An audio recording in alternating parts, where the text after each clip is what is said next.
Hello, hello, hello, hello, hello, hello, hello. Welcome. Morning. Not 12 o'clock this time. Yes, welcome morning. Welcome to another morning nonsense with me, Fox. Hello. Yes, hello and welcome. It is Tuesday. Apologies I wasn't around yesterday, but I couldn't do a stream yesterday.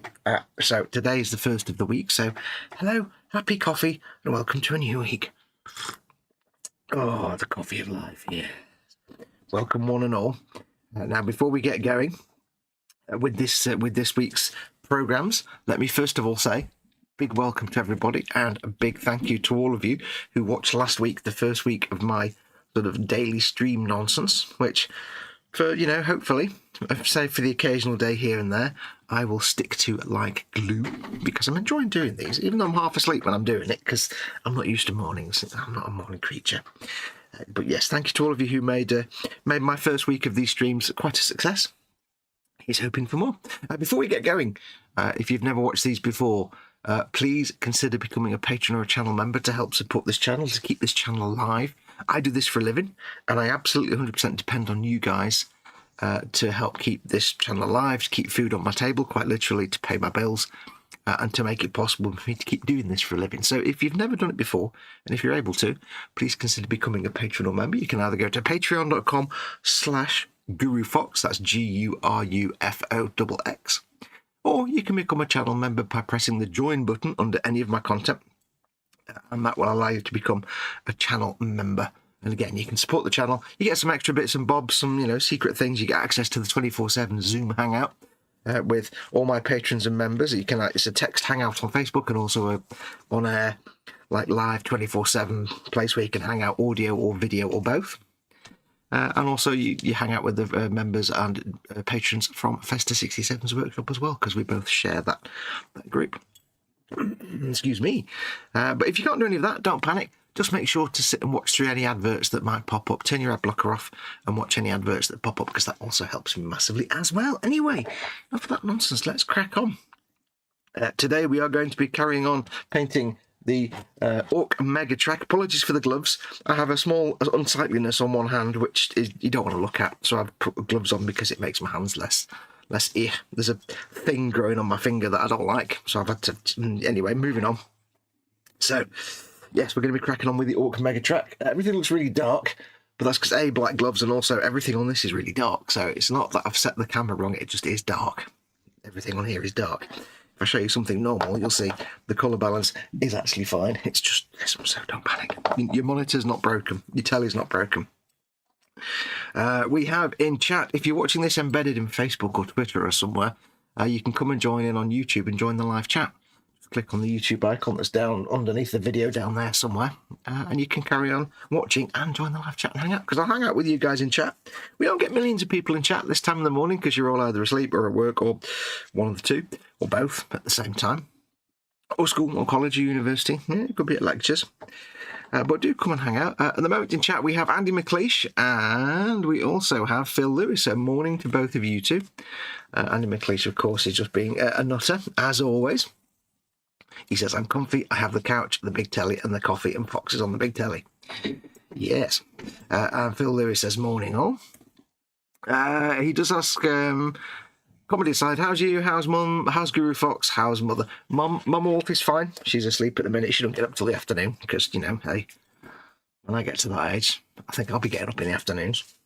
So she's fast asleep at the moment, so that's why I'm talking quietly and not shouting quite loud.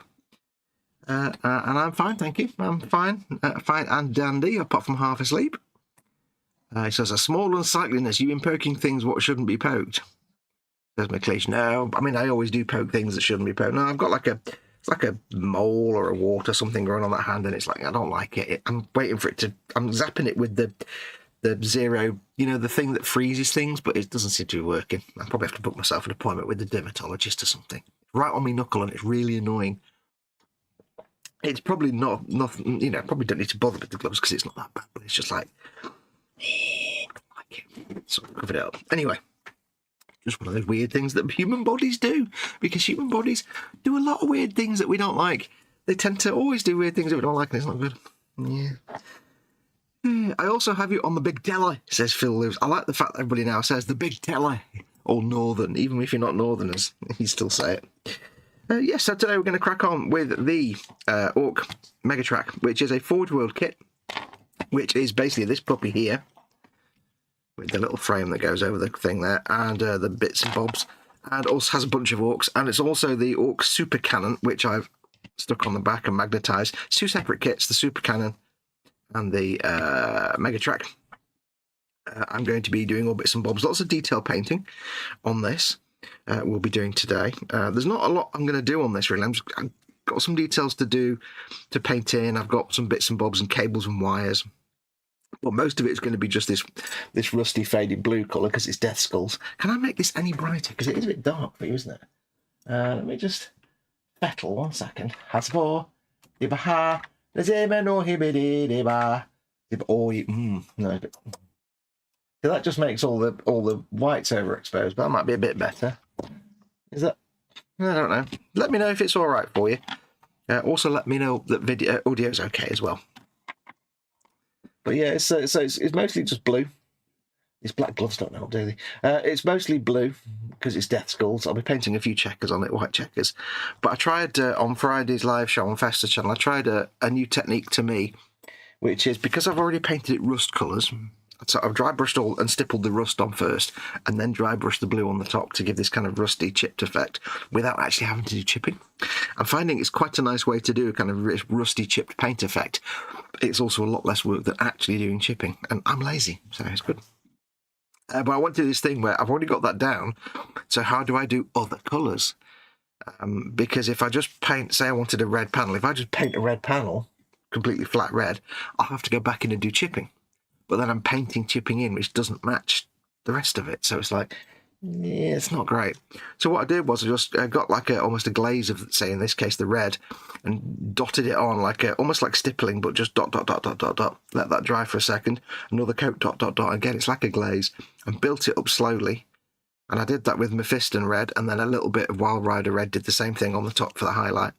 And it just gives this nice patchy look that kind of fits in with the rest of it. It's not exactly the same because it's not dry brushed on, but I did with the yellow there as well. It's kind of the same effect, so it looks very similar, and you kind of get away with it. So hopefully that's worked. So don't think we've got any more of that to do. We've got some checkers to do. Got to pick the tracks, of course. Not quite figured out how to do those yet. But yeah, if you're looking at doing a rusty metal effect and it's something of the right scale, just stippling and dry brushing on your rust colours first, and then dry brushing your hull colour or whatever vehicle colour over the top. It's easier than doing chipping. What ooge dack you as, gurufoxx, says McCla. I can't do an Ork voice. Festa's not here, he can do an Ork voice. Phil Lewis says, what big teeth you have, Fox. Yeah, got big teeths, yeah. So we're going to crack on with that. But basically, I did some rust colours, then it's dry brush the blue, and that was it. Base colour's done. That was it, because all the bits that are rusty like pieces of metal, that's just bits where I didn't do the dry brushing of the blue. So yeah, so we've got details to paint. I've got to do something with these big stubbers. Shit, I can't remember what they're called now. What do Orks call big heavy stubbers? They call them. I know they're not shooters. Are they heavy shooters? I can't remember what they call them now. Anyway. So we got that to do. We've got some washes to do, and I've got to paint the teeth, the horns on there, and the fangs and things, and tubes and pipes. Tubes and pipes. I've also got a slime box. I've also got the dudes to paint as well. I can do an Ork voice, but I blow your speakers out. Yeah, well, I don't have speakers turned on. Or do I? Yes, I can, but I can't hear you because you're not on my stream. See how that works? You see, I'm live on the telly. You can't come through onto my. Moving on. Right, so I need to put on my lenses of seeing, which I can't get on. Oh god, they're filthy. What is going on there? Yes, I have ordered some more blue gloves. I had the sort of light blue nitrile gloves. They're much better on camera because they're not quite as. The problem with anything dark on camera is it really messes up your exposure and your white balance and everything else. So yeah, it's not great. So I've ordered more of them because I ran out. That's why I'm wearing these black ones. So, yeah.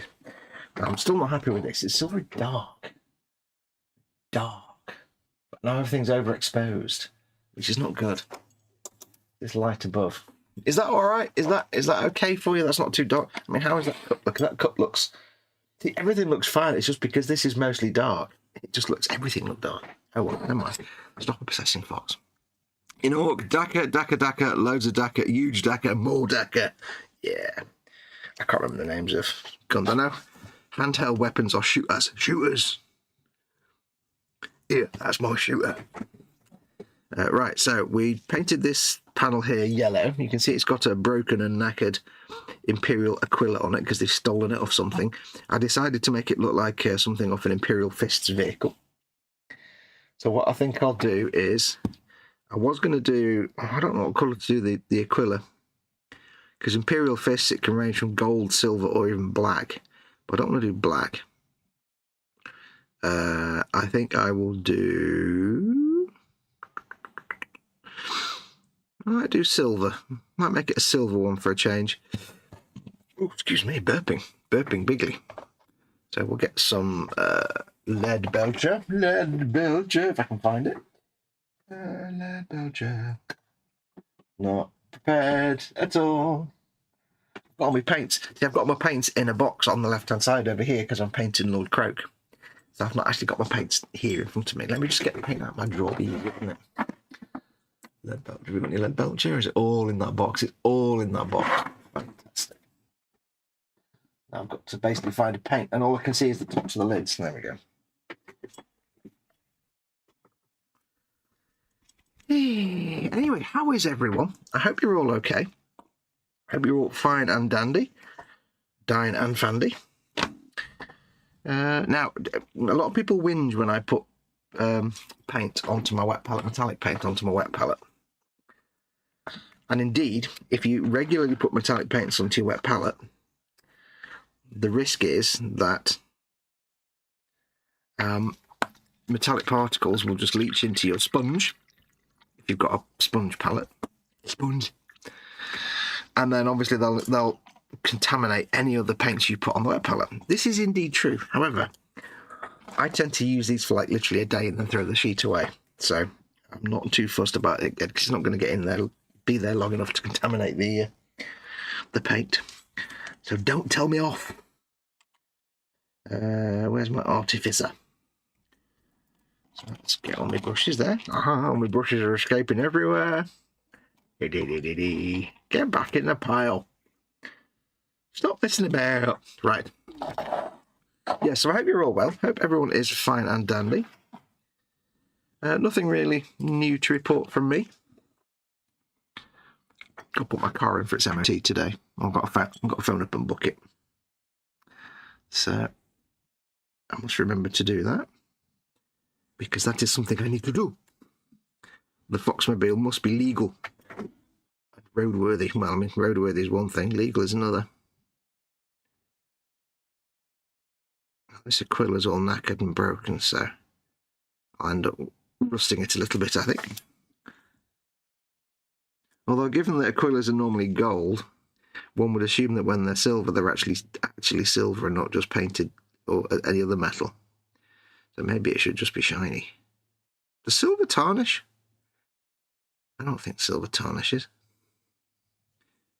Anyway, yes, I hope you're all well. We very nearly had thunderstorms here the other day, while the rest of the country down south and that was having catastrophic storms. We were supposed to get some thunder and lightning, and I had the live lightning map. I think it's just lightningmap.org. I think it could be that obvious. But there is a live website where you can actually see real-time lightning strikes tracked. So you can watch them creeping around.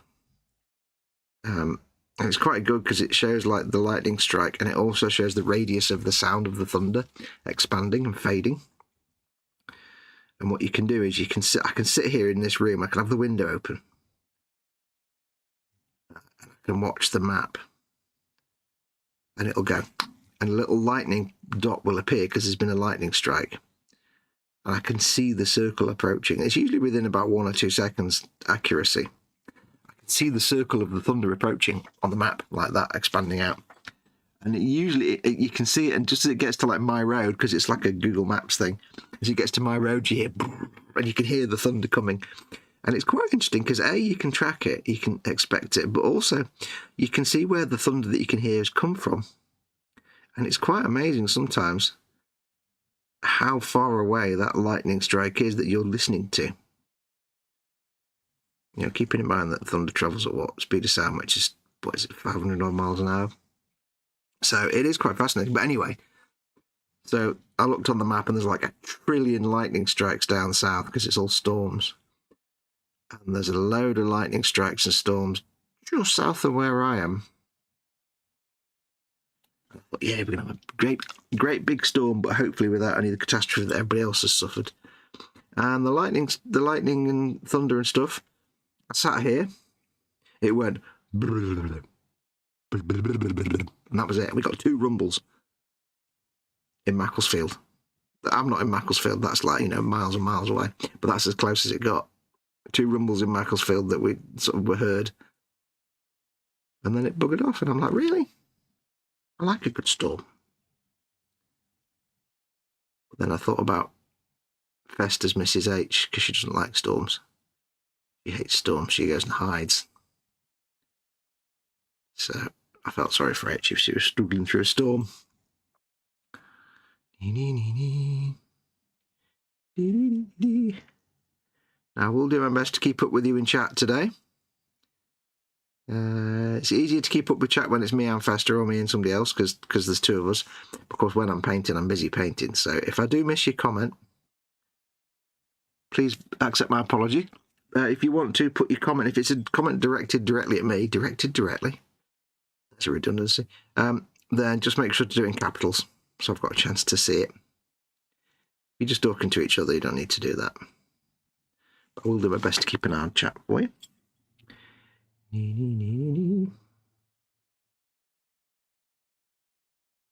Yes, apologies I couldn't stream yesterday. Mum and Wolf had medical appointments, which in the end we couldn't do, but it didn't go ahead. But that's a whole other story you don't need to know about. Old people, they're more trouble than they're worth. Let's just leave it at that. But yes, so I couldn't do a stream yesterday because by the time I knew I wasn't going to go anywhere, it was too late. So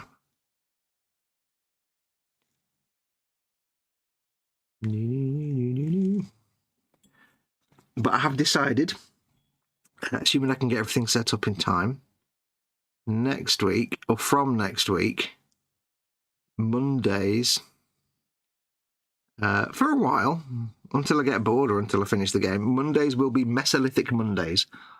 I'm going to bookend the week with games. So Friday at the moment is Far Cry 5, as you know. Monday will be Far Cry Primal. So on Mondays, I'll play some Far Cry Primal with you. Tuesday, Wednesday, Thursday, we'll do the normal bench stuff. And then Friday will be Far Cry. And weekend is time off for me, as it is at the moment. It didn't want to cover for some reason. Okay, so we've got an Aquila on there. These Forge World kits, it's such nice relief on the edges. They stick out so much that it's a joy to paint this stuff.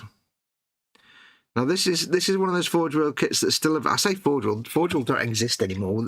They do, but they're all just like wrapped into the Games Workshop website now, so it's just Games Workshop. As far as I know, AFAIK, this kit is still available. A lot of Forge World stuff is just out of print now.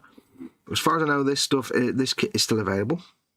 They used to have a load of different kits of like Ork cannonry, artillery, not just the super cannon. They had loads of other ones, but unfortunately, the super cannon is the only artillery piece for Orks you can get now. So if you've got yourself a one of these, or you've got a Squiggoth or a Gargantuan Squiggoth, I've got both. This is all you can get. There's a couple of plastic artillery pieces, but I don't know if they fit. So yes. It's a shame. They had a load of other weapons as well, and they were really cool, but they've got rid of them, which is a shame. Right, so what I want to do now is Now, what to do with the big heavy guns? Because you want to paint them gun coloured, but they're kind of made of scrap and stuff, so... I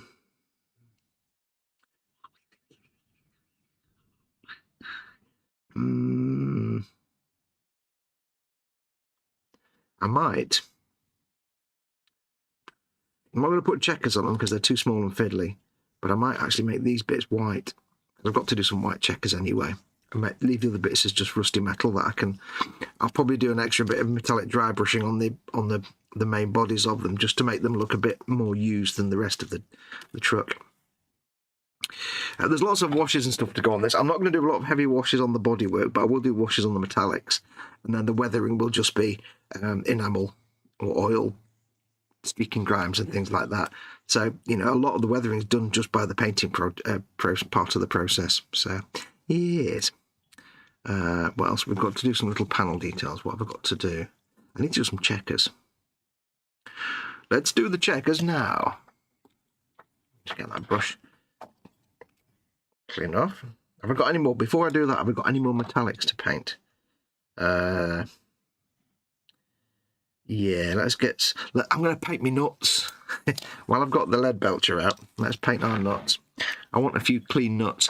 It's just getting worse every time I open my mouth, isn't it? So, for example, on the grill here, let's paint these nuts on the bottom. Because, you know, maybe the nuts were added after the rest was painted, so they're still going to have some, like, rust colouring on them, but they're not going to be completely rusty. Bolts and nuts and things like that, they'll be silver. So let's get these just painted now. Because I will do some, like, you know, rusty enamel or oil colours as little filters and washes, just to emphasise the rust colours. I want rust streaking and things like that. So the rustiness that I painted on is not the final rust coat, if you know what I mean. It's not all the rust effects that are going to be.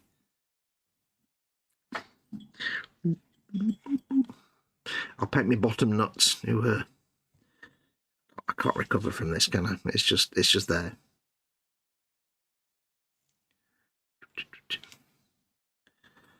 Yeah, I don't really like wearing gloves on camera, but don't like that thing on my hand. I mean, I'm at the stage where I'm handling the model constantly anyway, so it also helps prevent removing excess paint, and it helps stop the model getting covered in hand jam, which might make problems when, you know, it comes to varnishing and that kind of stuff.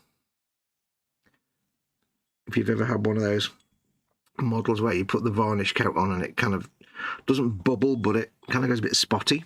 I don't mean like white spots, but it gets this kind of weird, like, some of it's shiny, some of it's matte texture. Sometimes that can just be surface tension because you've got oils on it from your hand. And there's not really a lot you can do once you've got hand oil. You can't wash it.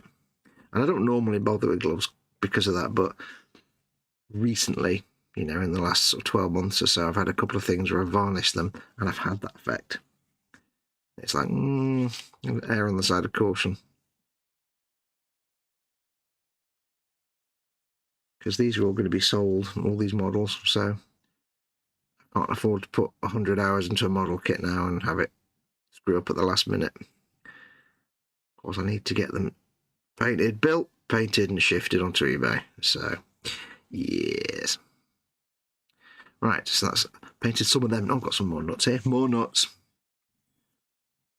I mean, all these metallic colours will probably vanish once it gets weathered. They'll just disappear into the mix. I'll know they're there. And what I can do is, if I paint them a little bit roughly, if I'm a bit rough with my nuts, you know, and leave some little edges and corners uncovered, that just looks like they have been painted over, but have since the paint scraped away, you see. Oops. Don't touch your nuts, Fox. And I know they're not nuts, they're bolts, but hey. Not funny if I keep saying bolts, is it? Come on. How are you all anyway? What have you all got planned for today? It's a lovely, not particularly warm day. outside. Bin day here. Right, so that's that bit done.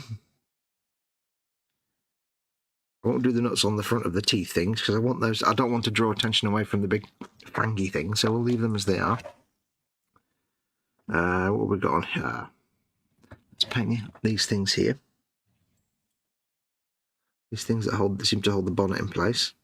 I like little bolts with restraining things on them. What are the captured nuts? Oh, there's nothing worse than captured nuts, I'll tell you. You sit down too fast. I know, I can't help myself.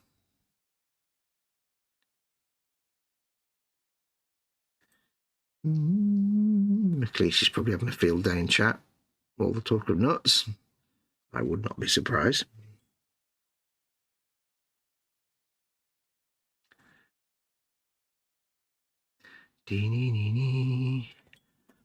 But the good thing with Orks is, because it's all scrap and it's all just things they've found on the battlefield or lying around, that they're now making into weapons and vehicles and stuff. You don't have to be neat with your painting. If you want to do Orks, you don't have to be a good painter even.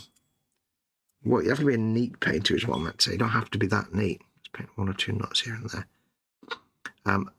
If you're just starting out and your thing is that you want to paint like your weathered models and things like that, maybe you're just starting out, you're not quite that confident yet, or you think you've not really got the skills just yet to do lots of fine figure painting and detail work and stuff like that. Don't panic.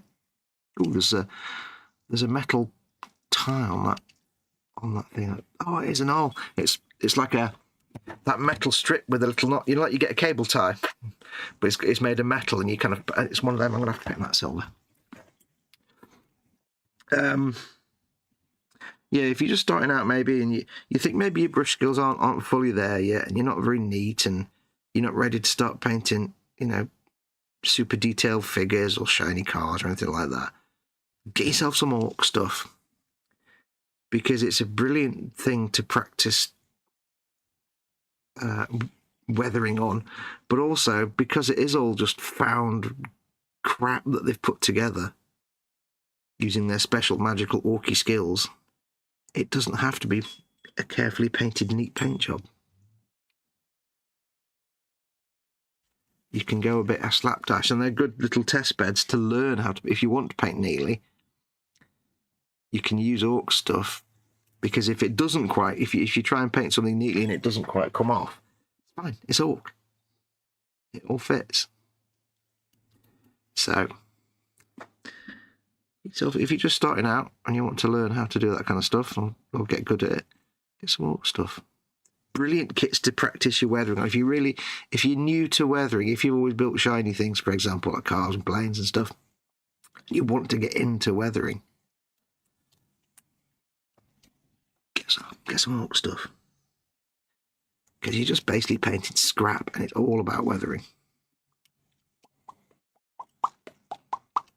I like the way the muffler on this exhaust is basically like, you won't really see on camera because it's a webcam, but it's basically like they've taken a flat piece of armor plate and they've rolled it into a cylinder, because there's an Aquila in there embossed into it. They've rolled it into and put this on the top to cover it up, to make it into a cylinder even. I'm going to paint this bit silver as well, why not? Get the bigger brush. I need a bigger brush. Do them orange and brown and dry brush silver. Orange and brown. It is Death Skulls, remember. And they are kind of orange and brown because they're rust coloured. Orange and brown. Maybe. Mark Shellard is in. Shellard. He says, hi everyone, Shellard. And McLeish, for some reason, does a picture of a conch shell. I don't quite know why. Conch. Let's have a look. Silver does tarnish, it gets black spots and becomes grimy. Knew a girl like that once. We're up to slugger, shooter, big shooter. Oh, the big shooters, aren't they? They count as big shooters, I think. That's it. Thank you very much for the update there, McLeish. Yeah, slugger's like a pistol, shooter's like a rifle or a machine gun. Big shooter's one of these things, and heavy shooter's a massive, like, bolter or something. Moderate ouchness today, says Phil Lewis. Why? What's up with you? Tell the class. Oh, not plug my iPad in. My battery will be draining. And I knocked the microphone. Sorry about that. I'm letting the hole in my leg heal. Thankfully, it's almost fixed, says McLeish. Oh, nice. Why have you got a hole in your leg? He says, 2 rumbles in Macclesfield. Wasn't that a festa after the beans? Or fiesta, he says. It wasn't that a fiesta after the beans. And Mrs. H don't do thunder. She sure brings the thunder, though. Don't get me in trouble. It's not even one of Festa's streams. Checkers plays Pops. Now there's a memory. Oh, God, Checkers plays Pops. Chris Searle died. If you were around in the 80s, remember Chris Searle? On, like, the computer program and Points of View and That's Life and stuff. He passed away, I think, yesterday. He was 81. He was a very, very long man. He had, like, a lot of tallness. He was, like, about 18 foot tall, if I remember right. You've been playing with your nuts. Have you been hanging around the Mind Goblin? I don't know what the Mind Goblin is. Reminds me of the Hitman and Her show. My dad used to work on that. Mock gasp and moi. Have a laugh at your faux pas. I am shocketh. How very dare, says McLeish. I'll be disappearing after midday to drop the youngest off and pop into Tesco for a quick shop, and if sciatica allows, we'll continue to work on the UFO interceptor. There you go, he's answered the question. I hope it gets a bit better for you. I hope it lays off a little bit, Phil. Yeah, nothing worse than, like, back pain and stuff. It's one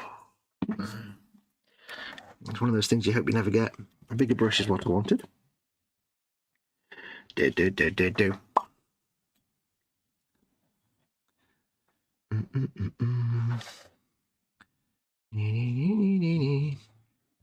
Remember, if you're watching this embedded somewhere, come and join in the live chat with the other guys and girls. Well, guys at the minute.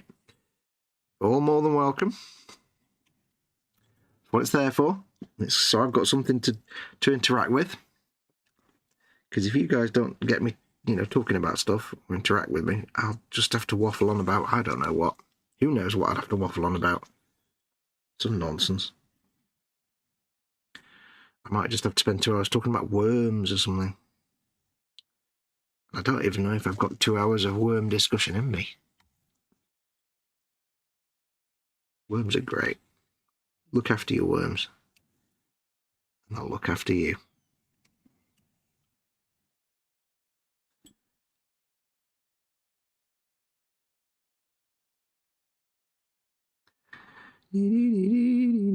Worms. I love that word. There's so many words in the English language that I just love because of the shape of the word.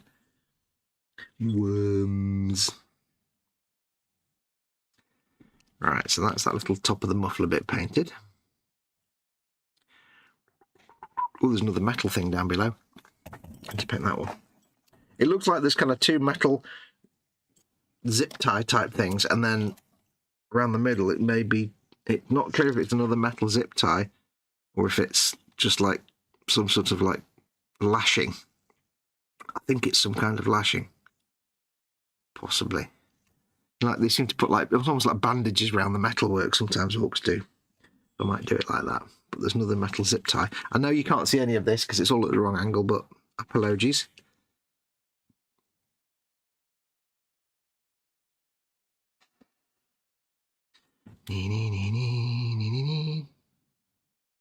Yeah, so I think we'll do some Far Cry Primal next Monday. It'll be Mesolithic Monday. It's a very slow game. Nothing really happens.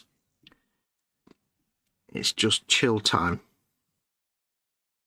Well, I mean, nothing really happens. It's chill, apart from every 5 seconds, there's a doll hanging off my face. Or there's a jaguar attacking me. My entire body. Hanging off my face. Everything jumps at your face. It's all about your face for these animals.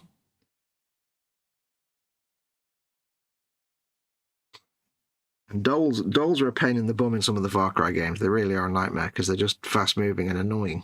They're not super dangerous. But in Far Cry Primal, they're kind of adorable because they made them look like African hunting dogs. But they're also a real pain in the bum because they just come from all angles. So I actually call them D-holes in the game. Oh, you're right, D-hole. Because this dole is D-H-O-L-E, you see. I call them D-holes. And I know it's the wrong way to pronounce it, but it's funny. D-holes.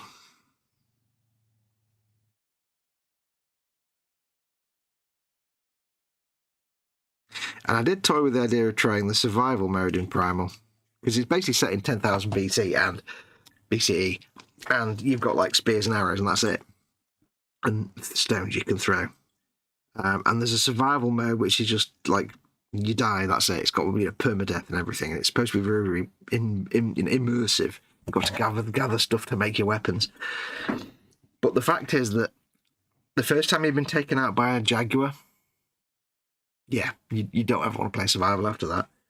Because literally, like in other Far Cry or other games where there's like, mountain lions and jaguars, you hear, wow, and then your face is on the floor because it's just come up and gone, and they move at 1,000 miles an hour.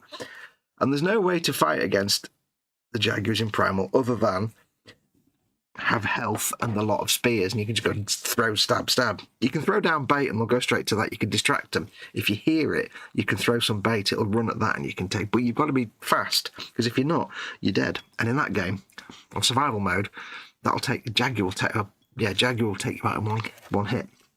And that would not be fun at all. So that kind of puts me off wanting to try the survival mode. I read a thing from one chap who said, yeah, I tried survival mode. I walked away from the starting area, was killed by a jaguar, respawned, started again. Permadeath, remember? So I walked away from the starting area, was taken out by a wild boar, started again. Walked out from the starting area, was taken out by another jaguar. So wow, he said, I gave up after that. I'm like, yeah, I probably wouldn't last very long after that. Some people love it, but no. It's the cats. The jaguars that do it. So you get things like cave lions and stuff and saber-toothed tigers, but they're big and not that fast. And again, you can throw a piece of bait down, because basically if you throw a piece of bait down, if there's no animal there, it will spawn the animal that will eat that sometimes. But if you see a prey animal or a predator and throw the bait, it will go for the bait and it will stand there for a second and eat it. And it's a great way to take out a predator you can't quite deal with otherwise. But you've got to be fast with the jaguars. Cave lions and stuff, yeah, it's not so bad. They're slow and lumbering. But jaguars, oh. Not to mention the eagles. Oh, the eagles. That'll be our Monday routine. Until I get bored or we finish the game or something else tickles my fancy. And the other reason I'm doing it on Monday, it's a nice way to bookend the week. Game, lots of bench stuff, game. But also, I couldn't think of another word that started with T, W, or F. And I'm using Friday, so I want Tuesday, Wednesday, Thursday. I can't think of a word T or W that relates to that period of history. So, Mesolithic, because it's set in the sort of Mesolithic. Very late Paleolithic, very early Mesolithic, sort of, kind of, chap. So, there you go. Right, so that's that bit done. I think what we shall do now is the bit I've been dreading, which is the tracks. I'm torn on whether to actually just do some more rust dry brushing and then do stuff, or do I want to paint them grey and then take it from there? I've never quite got the hang of that painting them grey thing.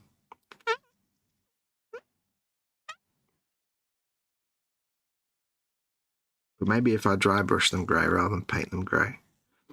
I'm not going to do the roads, the tyres on the road wheels yet, because they'll need to be done after the tracks are done, because they'll just get covered in track painting.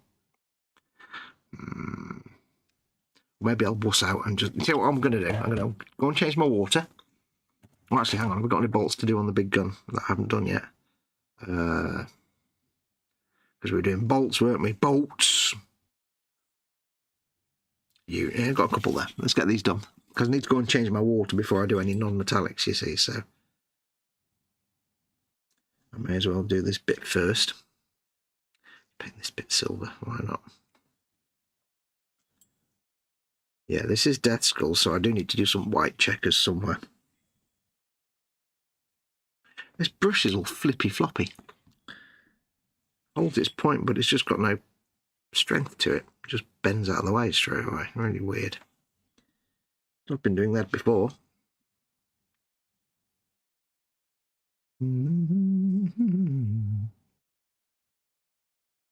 Obviously, once I've done all the rust and weathering and stuff, there's lots of weld seams on this, so I can go around and touch them in with metallics. I'm not exactly sure how the Orks are doing welding. That's an interesting thought, isn't it?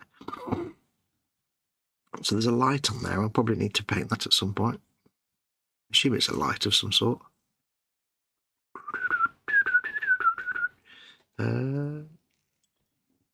Monitor's making funny little clicky noises. Big. I like big bolts and I cannot lie. Let's do this thing here. These two things.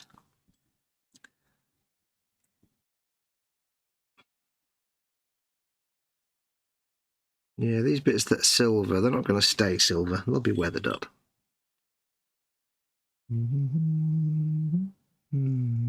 What are you guys working on at the minute? Anything interesting? Model or painting or building, or doesn't have to be a model kit, could be some other crafty thing. What's your current project? Are you working on? What is tickling your fancy right now? Oh, I finished the GT40.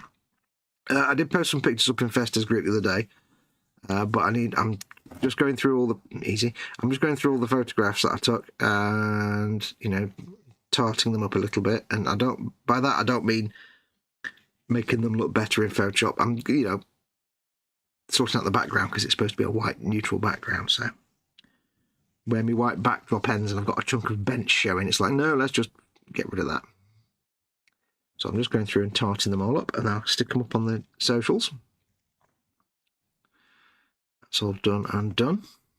DeLorean, of course, is still far from complete, but they've got another pack on the way in the next week or two, so we'll do that during the morning show. What is my monitor doing? Or is there something on my window ledge again? For some reason, there's a magpie that likes to land on my window ledge and make lots of scuffly noises against the window. And it's funny, but I'll sit there and I'll hear, and the magpie will be on the window ledge pecking at the actual window frame. I don't quite know why. Something it likes about the window frame. It's just wood and metal, but it's nice. I get to see a magpie from like an inch away, which is kind of cool.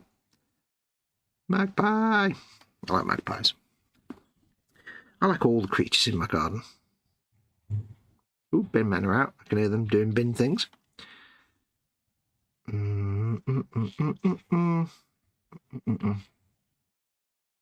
do for that. It doesn't need to be super neat because it's going to get rusted anyway. This brush is boring me. Lots of other little coloury bits to do. I've got to do some white bits on some of the glyphs, so I might do that next. But is there anything else? Oh yeah, this side. I've got to do this thing, haven't I? I can get some more paint out because this paint's a bit lumpy now on the palette.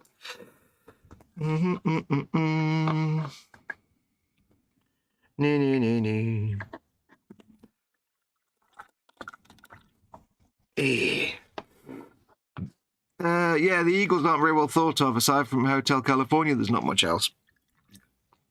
Wait, Far Cry Primal, that's just Dudley on a Saturday night and getting taken out by a jaguar. That's what you get for not looking before crossing the road. This is my cliche. Yes. Back pain, sciatica down the leg and joint pain, all associated with some complex health issues. Sorry to hear that, Phil. He says, well, you did ask. No, I did ask. Yep, no. Sorry to hear that. Big hugs. I'll have a swig of coffee for you. Yeah, it's because we're all getting old now, you see. We're all just...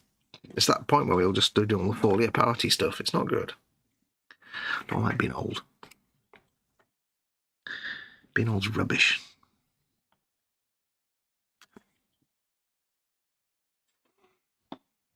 My Wolf's 85 now, and it's like, the way my body's going, I don't know if I want to get to 85. At the rate my body's doing its disconstruction stuff, disconstruction. It's doing its discombobulation is the phrase I was looking for. It's discombobulating itself. I don't know if 85 is a goal. Of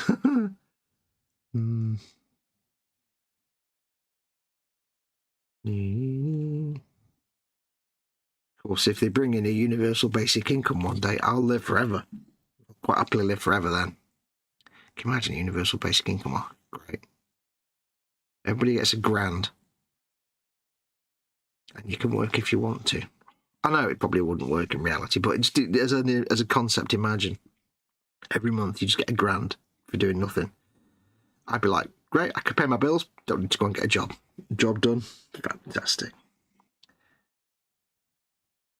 Never have to work again.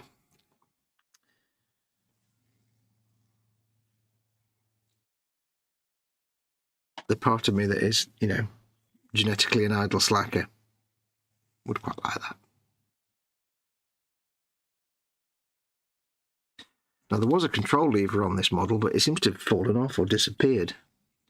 Or I don't know what I've done with it, so I'll have to sort something out there. There's like a little hole for a control lever, but I'll probably end up getting a bit of cocktail stick. And what I'll probably do, actually, there's an idea, a bit of cocktail stick, cut it down to make it just look like a log or something, and glue it in, and then just put a wash on it so it'll keep its wood texture. There you go, that'll make perfect sense. Don't know what that is, but we'll paint it silver as well. I think this layer brush is on its last legs.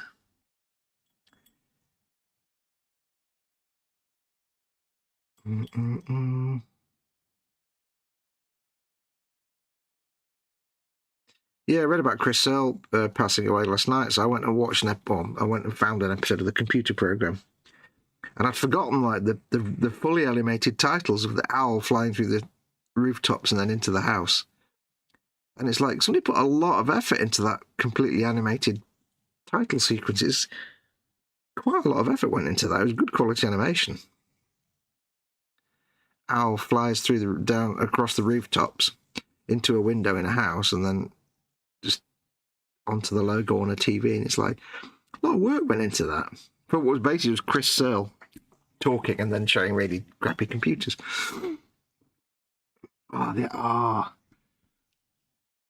If you get a chance, go on YouTube later. And the first ever episode, which was called, I think, The Time Is Now, I think it's called. At the end of the episode, the last 3 or 4 minutes of 40 helicopter episode, last 3 or 4 minutes is this guy talking about, I didn't watch it, but just go and watch him. He's got the worst glasses in the world. I can't explain it. 1980s massive computer nerd is the only thing I can say. And you go and watch it, you'll see what I mean. You'll thank me for the experience, trust me.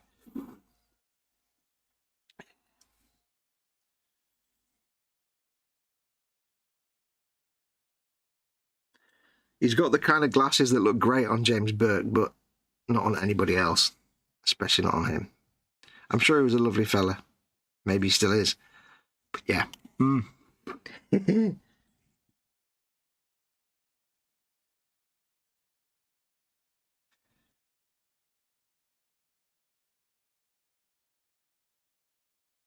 He was just some, don't know who he was just some talking. I think the police are flying around outside. They're circling nearby. I can certainly hear them.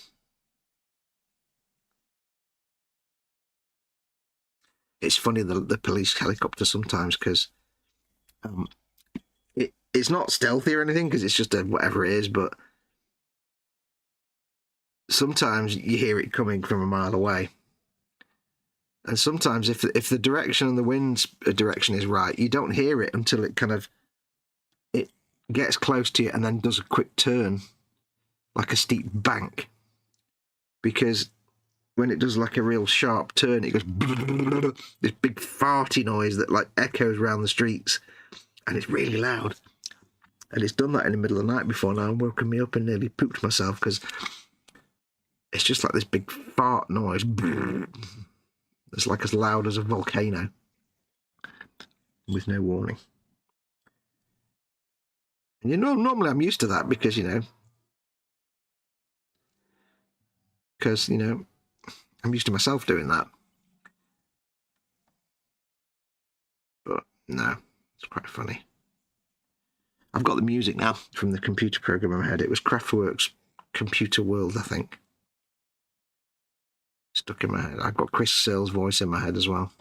Ooh. I remember his exact voice. I mean, I can't do his voice. You know what I mean. I've got a light in there. That's going to be interesting to paint. I'm not very good at painting like light bulbs and things. Bulb. Although this one is kind of accessible.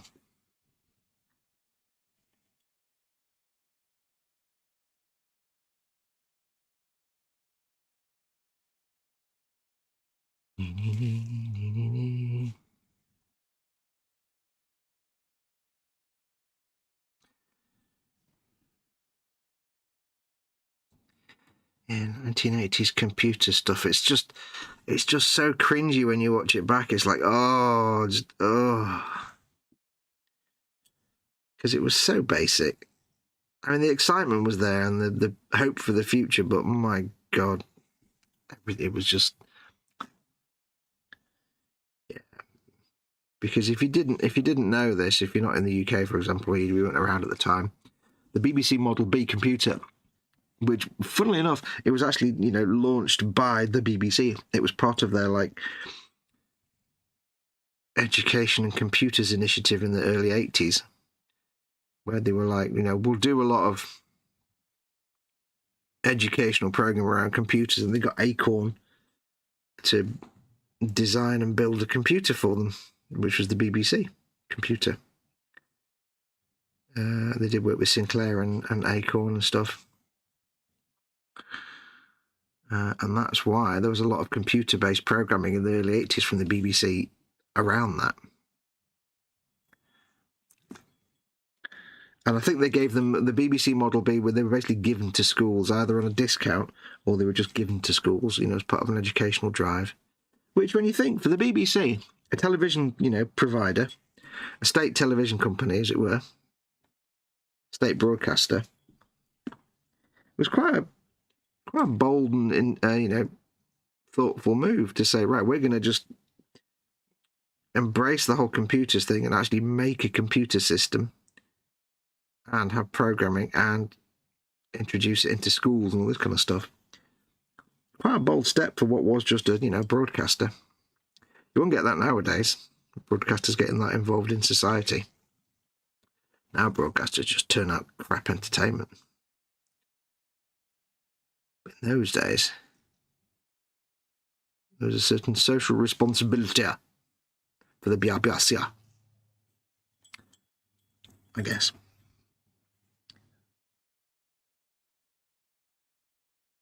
But it was like, it's just so cheesy to watch. There was such hope. Like, there was a woman there in a store, in a little, I only watched a little tiny bit. She's like in a chocolate store, like a chocolatier type place. You go in and buy your chocolates and things. And it was this middle-aged woman who was running it. And she was basically explaining how it's improved her business now because she can spend less time doing finance and stuff and more time dealing with, the shop itself, because now she can do all that finance and other stuff and admin on the computer.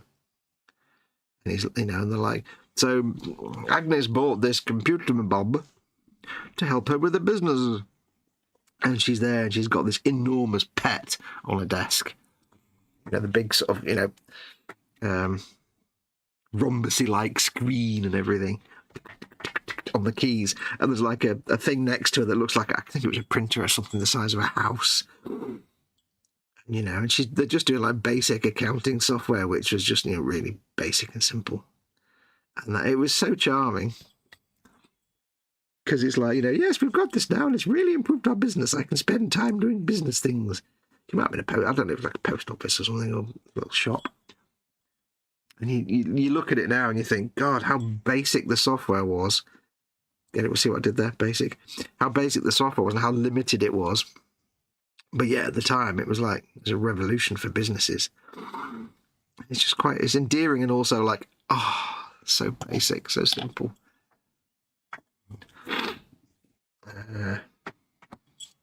Cringeworthy and charming at the same time. Right, do we have any more metallicals to paint? I think I'm going to paint this bit here where the big gun sticks. I think I'm going to do that in metallics because the paint comes off anyway because of the magnet on the bottom, which you can see there. Magnets, how do they work? So what I'll do is if I paint that silver, and if I do lots of silver weathering around here, like the paint's rubbed away, then it'll kind of hide it a little bit. So let me get an big brush. And großen brush. La la la la. Right, wait to. That's not a weld mark, that's bubble gum, says. Then again, it is Orks, so it could be. Or not someone, something. Auto cucumber strikes again. What? Oh, it's surprising how something minor can escalate so quickly. Yes. Currently working on Alan Rivard 3D resin printed UFO interceptor. Says Phil Lewis. Yes, it's awesome. It's with the big silly missile on the front that never made any sense. UBI will be fucking amazing. I need to blow my nose. Yes, it would. I know it's been mooted several times. It's been trialled in various places. But there's lots of pros and cons. You know, like 98% of the population would just be like, right, screw it, never going to work again. Bang, done. There you go. Who would do all the jobs that nobody wants to do, kind of thing. It's the kind of thing that, but then you'd have to hope that enough people were like, well, I get the £1,000 or whatever it is, you know, I get my UBI, I don't have to work because it pays my bills, but if I do have a job, I have even more money, and then I can use that UBI to buy things, and the job money to pay the bill. So, yeah. And apparently in all places it's been trialled. Small trials in places. It's been quite successful. People have been really positive and mental health's gone up and people have still been working and stuff. So, yes. McLeish says, I must have the same genetic what's it because idle slacker actually describes it very well. I suffer the same thing. I'm an idle slacker. If I could do nothing and get paid for it, I would do that. And then strange jelly bop to 80s TV show music starts playing. Oh, yeah. I can't make the tune, obviously. I believe the word you're looking for is quaint. McLeish says basic visual. The computer equivalent of biplane, the computer equivalent of like, you know, zeppelins. Right, airships. Where's my thunderbus? Right, so I need to go and change my water, so give me 1 second. I'll go and change my water. I'll give you some amusing listening while I'll only be a second.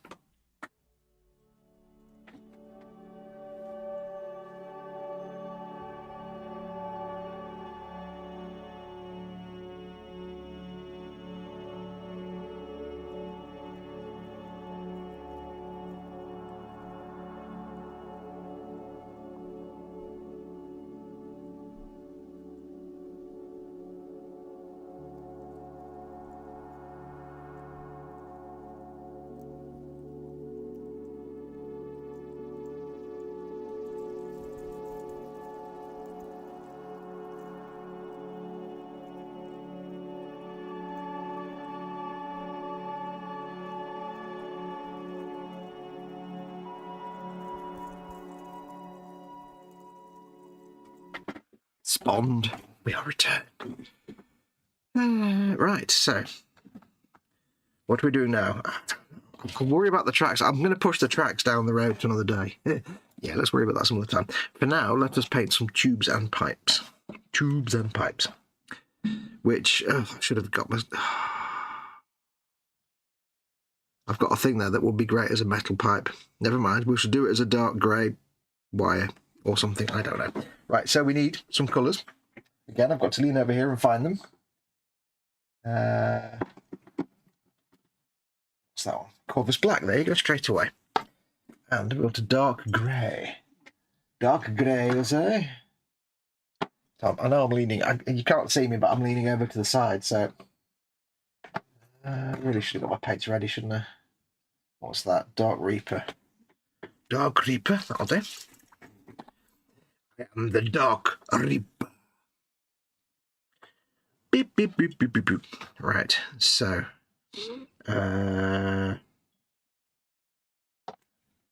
Would we want wires to be other colours because then they stand out? Yeah. I think I'll do those two black or dark, and I'll do that one red. But that one that's like all segmented. I don't know if you'll see it there. Probably not on camera. Could zoom in, but that's just a lot of faff. I'll do that as a grey Dark Reaper. It looks like a rubber tube.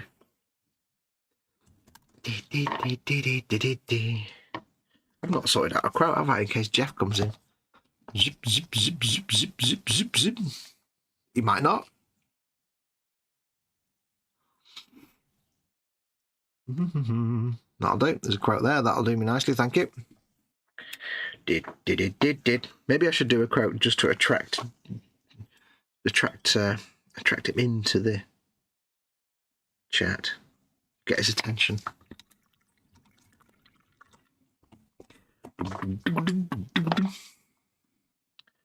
I did purchase this week a small stool. A small wooden stool.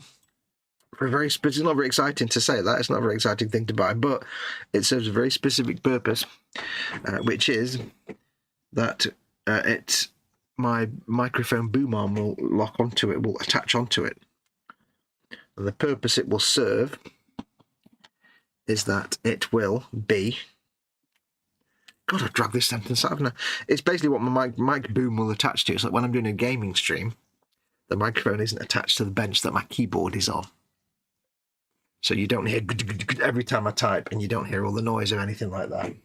Who's sending me emails? Why are you mailing me? Who's mailing me? Google Calendar. Oh yeah, gardener next week. Never mind. Yes, so because the boom arms when I'm doing a gaming stream, when I'm at my computer, the only place I can put my microphone is boom arms is actually on. Oh, that's the same colour as the. Oh dear. That's not a very good grey colour, is it? Trying to do a hose and it's the same, almost the same colour as the actual body of the vehicle. Never mind. Stay on target, Fox. Yes, there's nowhere else to attach the microphone boom arm to, other than either this workbench. Sorry, no, not this workbench, because I can't attach it to the workbench. It's too big. Start that again. Pretend none of that conversation happened. The only thing I can attach my microphone boom arms to where they can reach any of my filming locations is my computer desk. Computer desk! Which unfortunately means every time I touch my keyboard, it picks up the booming sound. My keyboard is not that loud in reality, but because the boom arm is attached to the bench, it magnifies it. So it sounds like I'm throwing chunks of steel around in a hollow tube of metal. That was a really poor choice of grey, because it's exactly the same grey as the base colour. Let us not do that. Tell you what, let's just use Dark Reaper. I mean Corvus Black.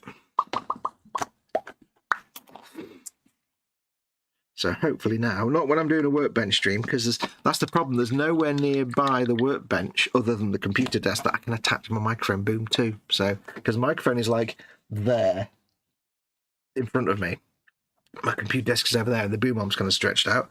I've got nothing else to attach the boom arm to, so that the microphone can be on the bench when I'm doing a bench stream.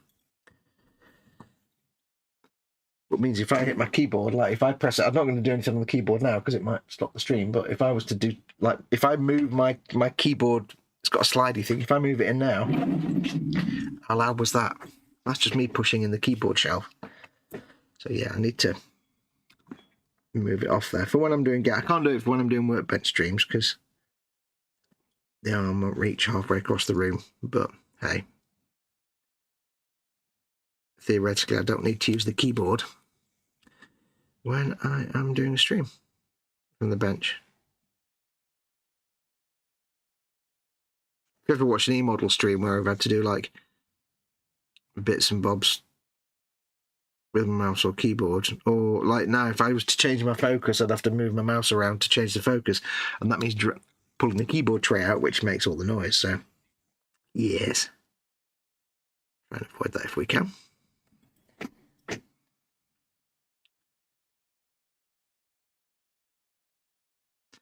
Tell you what though, watching those computer program episodes makes me want to go and find my old, dig my old Kraftwerk CD collection out.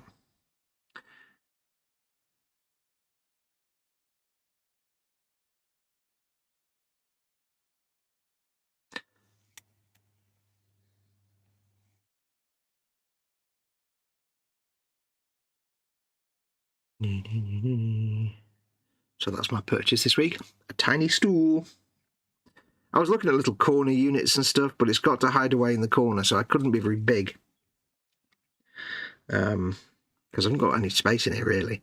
So I need a tiny little thing that was tall enough to attach the mic boom to, but not so big that it took up a lot of floor space. And it's on it's just a little wooden stool on 3 legs. Like classic, quaint little stool thing. It'll do. It will suffice.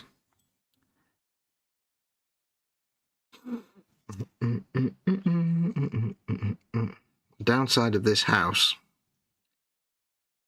and which makes life challenging for me, is that you can't really mount things on the walls like shelves and wardrobes and stuff and paint racks and things, because the plaster is so old that any nails or bolts or screws, they just come out. Even with plast plugs and stuff, they just come out. So I can't really do things like have a wall-mounted paint rack or any kind of wall-mounted system that I can clamp microphones and things to. Just can't do it. So we have to work with what we have.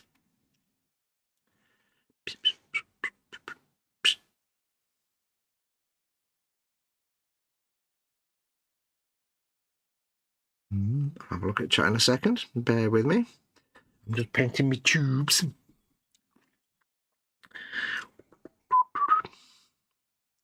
I take it, McLeish, that you've actually played Far Cry Primal then. What did you think of it? A lot of people sort of nagged on it, and if you're into your running around shooting Far Cry, I can see why. It's a lot more pedestrian and sedate, and there's not really much of a story to it. But I just enjoy, I was going to say the tranquility, but there's not really tranquility, because every time you take 5 steps, something attacks you. But I enjoy this, the wildness of it. People like me who enjoy just walking around and experiencing a game world, it's absolute heaven.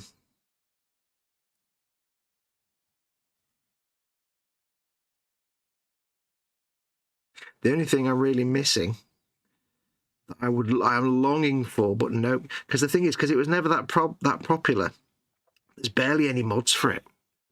Like Far Cry 5, billions of mods. Far Cry 6, billions of mods. Far Cry 4, quite a lot of mods. But Primal, there's like 1 mod. There's 2 mods I found. One is, I can't remember what it is now. One of them does something and it's not very exciting. God, I've forgotten what it is. One of them's like a pack of mods, and it's literally like you can carry more. Your bow does more damage. There's like 5 different things, and they're all inconsequential. I just realised there's a thing missing off there. It's snapped off. Oh well, never mind. So there's no real mods for it, but I would love a mod that makes the day longer. Because the day-night cycle is like, sun comes up, sun goes down, sun comes up. It's like, it's just too fast. And there's a timescale mod for it, but bizarrely, the timescale mod is stop time, advance an hour, go back an hour, or go at 10 times the speed. It's like, what? Or, you know, and it's like, how about slow down speed so that it's more like a day lasts an hour or 2 hours, or that'd be nice. The guy that made the mod In Far Cry 5, he gave you the option of you can set the time, and you just turn it on and off. So in Far Cry 5, I've got it set to 0.1% of normal speed. So it takes, the normal speed is however long the day lasts in the game at normal, the game speed. So I do a 0.1% of that, which means that like 1 second is about 3 seconds. 1 second in real life, in the game, sorry, is about 3 seconds in real... No, hang on. 1 second in real life is about 3 to 4 seconds in game, something like that. So it speeds it up quite a bit, but slows it down compared to the game, normal speed. And it's great, because if it's night time and I want to stay at night time for a while, it doesn't just change within seconds. But there's nothing like that on Primal. You're stuck with this stupid time scale that's like you're just having a nice time wandering around before you know it's night time. There's 1,000 wolves coming at you. You're covered in wolves, and then the sun comes up, and you're like, what? You can't really get into the atmosphere of it, because it's a lovely looking game. It's a beautiful game for its age. It's very nice. And it's only since, like, playing it on PC, I realised quite how lacking the console version was.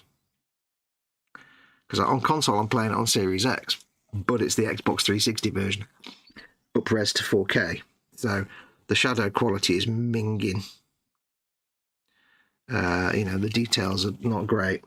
Texture quality, it's like, oh. On PC, high-res textures, I can put everything to ultra. It's great.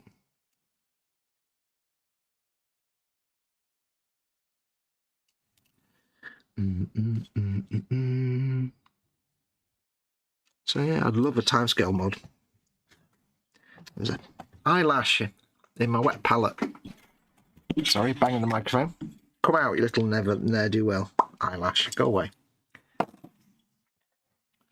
So if anyone out there is able to, or knows someone who can, create a mod for Far Cry Primal so that I can adjust the timescale to what I want. And there is a way to do it. I found, as is always the way with modding, I found a forum where a guy said, I've written this little file that will allow you to change the timescale to whatever you want within the settings. You configure it in this little text file, and then the game uses that. Like, brilliant. That's exactly what I need. How do I use it? He says, right, well, you take this little file and you put it in the file of the mod. Wait, what? What mod? File of what mod? Where do I put it? And there was no further explanation. It's like, well, hang on, I can't even figure out where to put this. The file of what mod? I'm not using a mod. So you see what I mean? The thing I found about the modding on these games is that somebody will make the best mod ever, but they will give absolutely garbage instructions on how to use it.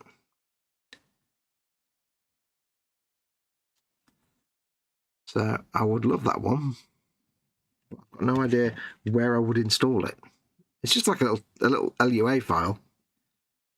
The idea is that you put it in there and the game loads it in and tells it to do a certain timescale, which is great, but their explanation of where to put it was rubbish. And there was like 1 million comments of people asking him questions about this stuff, and he never answered them. They're like 5 or 6 years old now, and he never answered them at the time. And of course, there's no point posting now 5 or 6 years later, because there'll be no reply either. Those people have long moved on. So it's like the one place that gave a solution for fixing the timescale, and you give rubbish instructions as to where to install it, how to use it.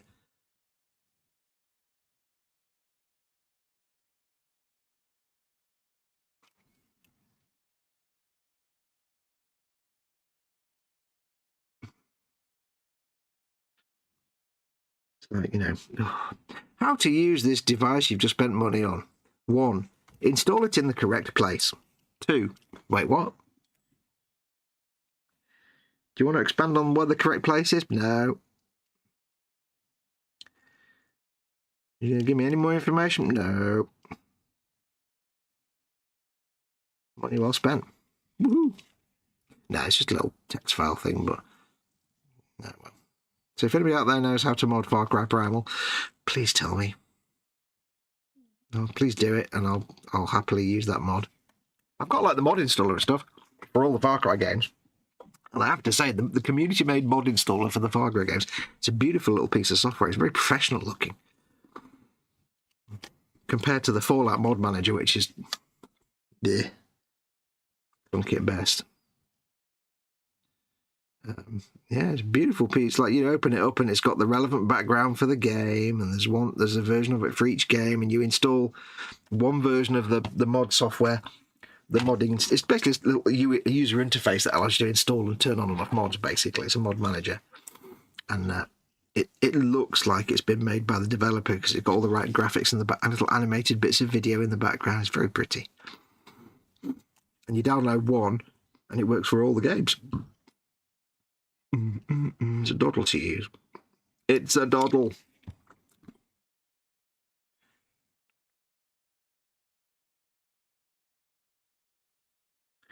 And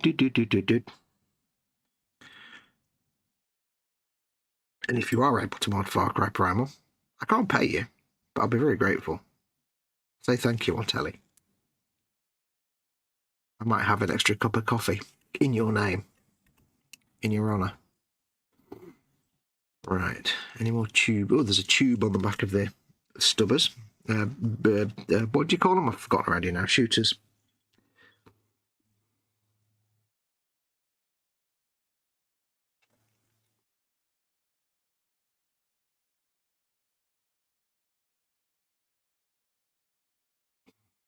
These are the kind of thing that's probably metal ducting type tubes, but they're sort of like you get on your shower head, that sort of shiny silver cabling, but I don't care.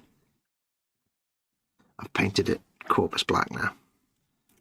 And the funny thing is, I can't quite get around the back of that piping to paint it, but it doesn't matter because it's kind of a dark brown anyway. Once it's had a wash on it, you'll never know. You will never know. Apart from the fact I said it live on the internet. How are we doing, folks? Is the stream all right for you? Is it enjoyable? Are you having fun? Are we having fun yet?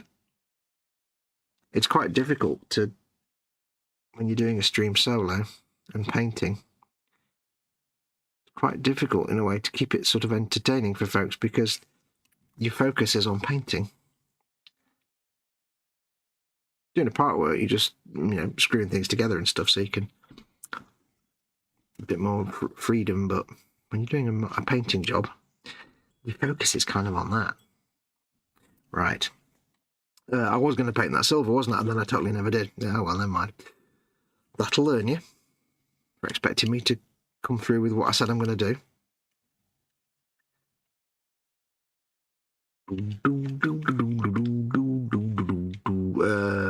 Anything else that needs ducting?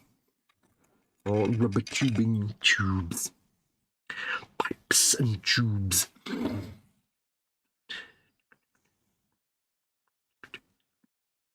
And there's lots of little cable ties holding this corrugated metal onto this framework, but they'll just blend in if I paint them as metal cable ties. I'm going to paint them black like they're actual plastic cable ties, which makes no sense because they would be metallic, but you're not going to see them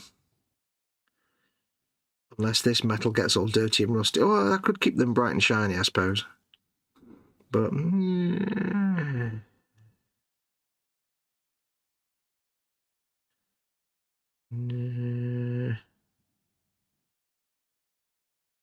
we'll leave them as they are. They'll come out in the wash, literally. Oops, blocking the camera, sorry. Oh, no, I'm going to do those red and yellow, those pipes, those tubes. No more cables? Really? Is that it? Okay. You know what will happen? I'll do all this and I'll put all the paints away and it'll be like, oh, there's another cable I've just found. Right, so we should do some Mephiston red. Or should we do some... Let's do some Wazdaka red. Oh no, Evil Sun scarlet. No, let's do some Mephiston red as the base red colour. What's chat doing? You would have a mechanical keyboard, Foxx. Mechanical keyboards are the best, man. They're just the most fun to type on. I found Primal basic but fun, says McLeish. Yeah. The cat is currently attracted by the movement of your hands, Fox. Hello, cat. Ooh, funny noises. Don't know if you heard that. See if the cat can chase my finger. My cat's just fallen asleep listening to Fox. Everybody falls asleep listening to me. It's the normal state of affairs. I'm having to teach myself to talk more quietly because the acoustics of this workbench, which have become apparent over the last few weeks for some reason. So, yes. Ooh, no drop frames. That's good.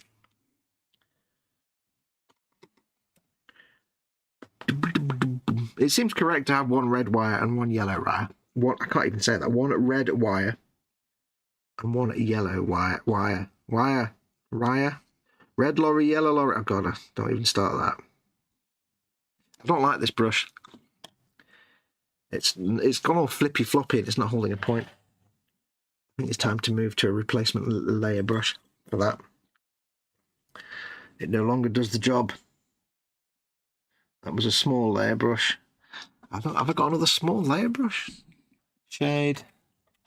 I've got another artificer. I have to get myself another layer brush. Yeah. £700 a pop. Thank you very much. Just use the medium layer brush. Whee! I've said it before, but I used to not get on with the GW brushes because they used to last about 5 minutes. But as my paintings got better, not blowing my own trumpet there, I've just kind of got better at it. I'm not saying it's good. I'm saying my skill level's increased a bit. I've kind of stopped destroying them quite quickly. And I'm having a lot of good fun with them now. Still got computer love in my head from Craftwork. Stop sending me emails. All stuff I don't care about.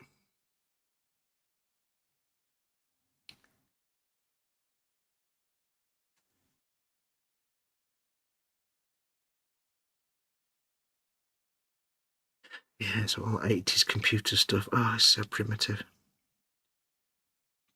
My first ever experience of a computer. Here's a question. What was your first experience of a computer? Mine, and I think I've said this before, I was going around to a friend's house, so I didn't know that well. It was like a sort of friend. You know, when you were a kid, you had best mates, and you had mates, and then you had the kid that lived maybe around the corner, and you kind of sort of know him, and you maybe went round to his house once or twice, or her house once or twice, and you were friends, you know, but in my world at the time in the 70s, it was like the kids that lived on our street. It was we were the little gang.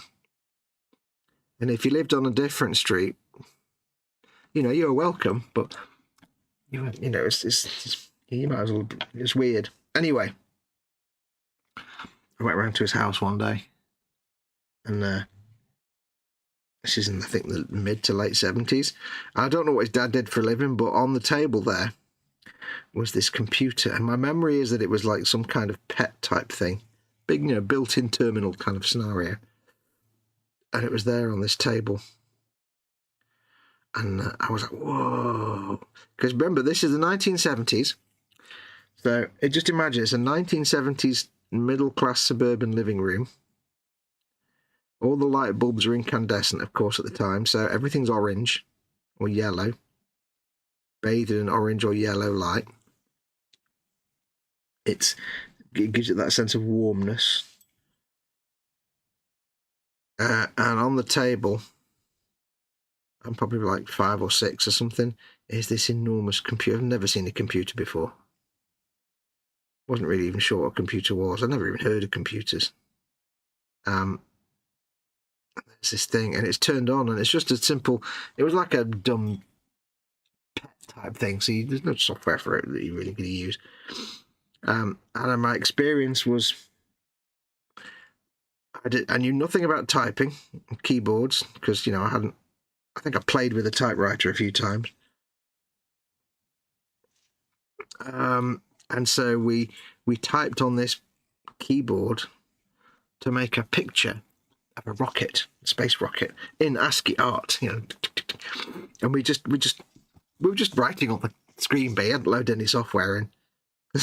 My first experience of using a computer was to draw a rocket in, it was like crap, in ASCII art, without knowing what any of that meant. Yeah, that was my first experience. What was your first experience of using a computer, or touching, or even going near? And then after that, we, you know, my brother, we got our first sort of computer in the house was an Atari 400, which was the one with the flat keyboard.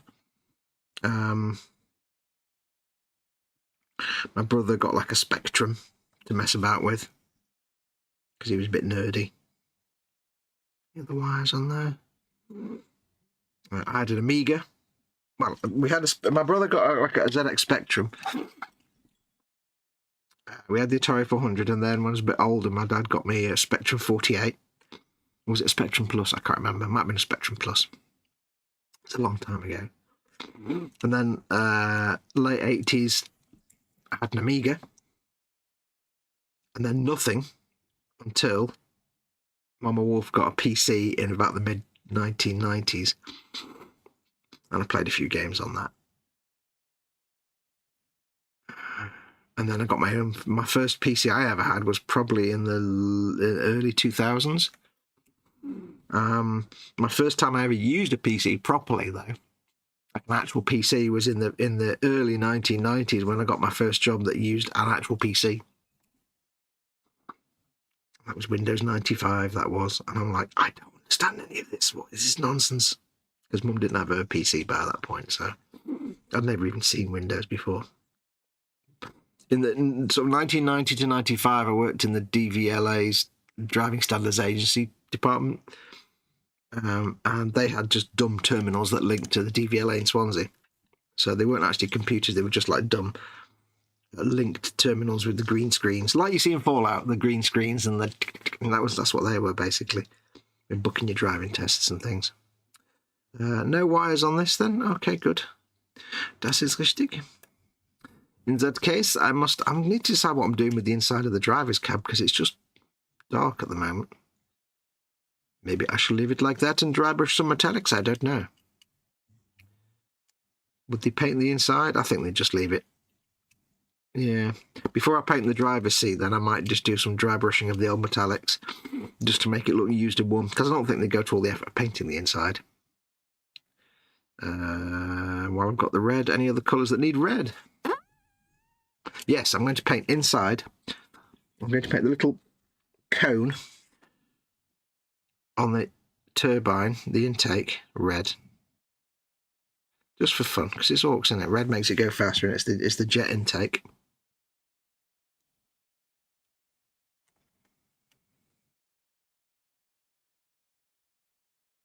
Apologies if I'm out of shot. That's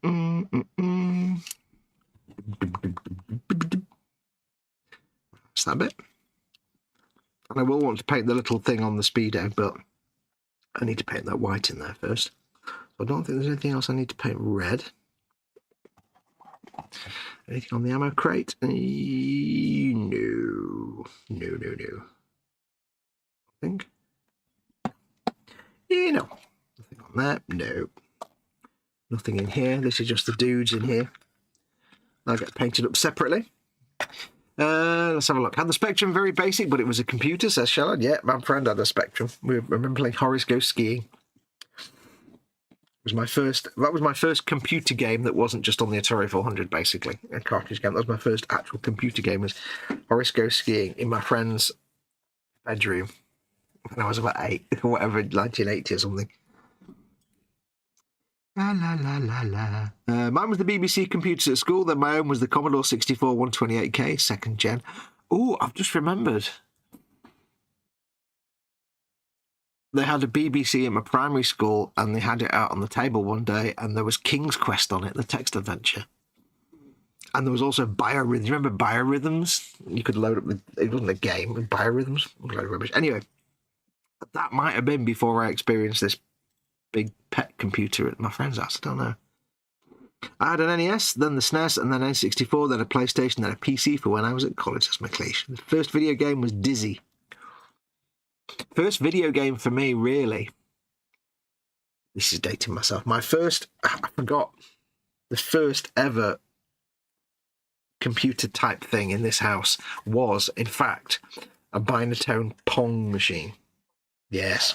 It went under various different names. But the old orange and black binatone Pong with like 6 different games on it. What was it? Tennis, squash, which is the same as tennis, football, skeet shooting, whatever that was. And basically anything that required 2 paddles and the ball going backwards and forwards, it was variations on that. And that had the old turny. So I had that. That was my first ever video game. Was that Pong on a little black and white TV that was probably about that big, and it was basically this grey plastic thing with silver, like 1950s car turny dial things, like the tail lights on a 1950s sci-fi type car. You know, the big shiny pot with it was like that proper 1960s little black and white TV with a big hoop area on the back. Yeah, I remember that little black and white TV, playing Pong on that. And that was in the very early 70s, so that was my first gaming experience. Pong, really aging myself. I know it wasn't the first ever video game, but it was one of the first ever commercial video games. So, when did my gaming career start? Right at the beginning, at the very beginning with Pong. When I was a lad, it was greatly. It was great. It went down great guns. Right, yellow.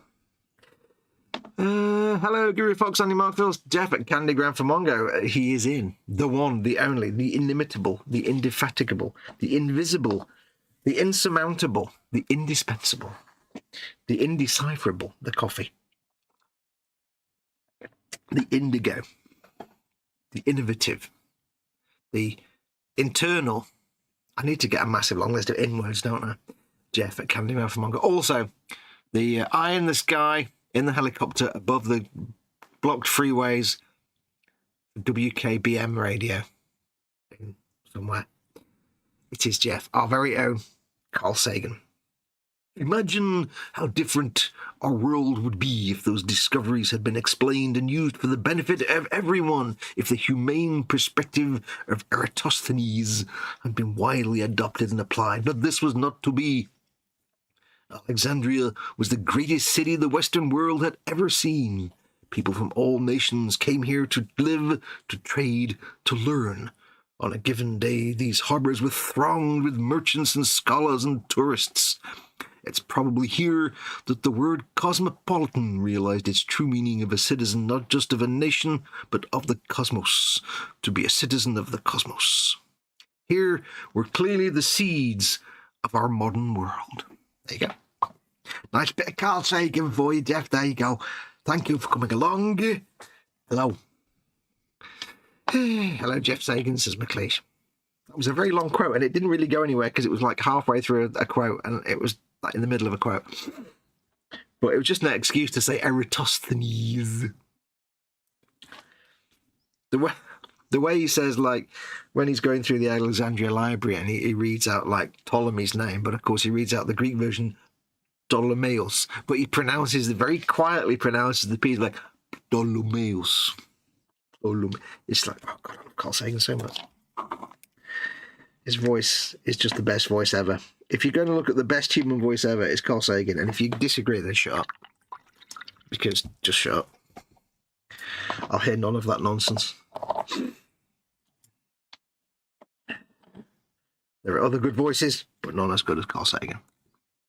Eratosthenes. Anyone else discussing Flatland would not be as much fun.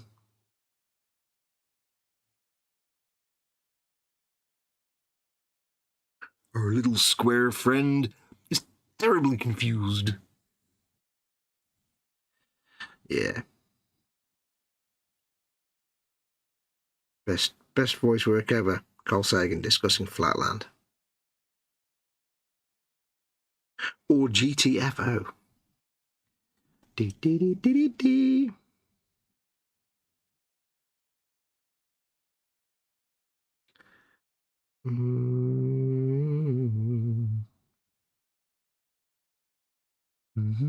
Painting tubes and pipes. Well, wires. It's funny, you know, it's playing Far Cry 3 the other day with its terrible ambient occlusion.